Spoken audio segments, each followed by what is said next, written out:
وكان صباح جميل كده، والشمس داخلة من شباك المطبخ الكبير، ريحة الزبدة والفانيليا مالية المكان.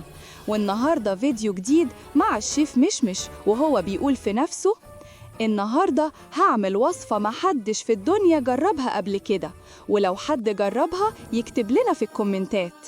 جاب المكونات السحرية بتاعته وبدأ يعمل في عجينه الخطيرة، وفجأة الباب اتفتح ودخلت لولو المساعدة شايلة سلة فواكه شكلها يفتح النفس.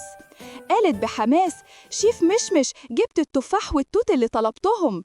ابتسم مشمش وقال وهو بيغمز: تمام يا لولو، استعدي، النهاردة عندنا وصفة سحرية. ابتدوا يشتغلوا سوا.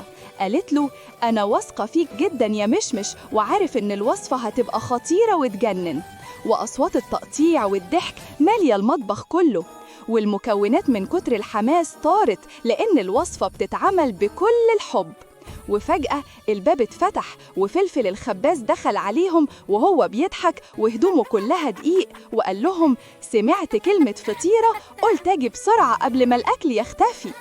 الكل انفجر ضحك، وبدأوا يجهزوا العجينة ويحطوا الفواكه بحب وشطارة، وكل واحد كان بيعمل حاجة والكل كان مركز في شغله. لكن فجأة الباب اتفتح تاني ودخلت الأنسة فانيلا أنيقة كعادتها، ماسكة دفتر صغير، وقالت بلطف: ممكن أكون أول واحدة تتذوق الوصفة الجديدة يا شيف مشمش؟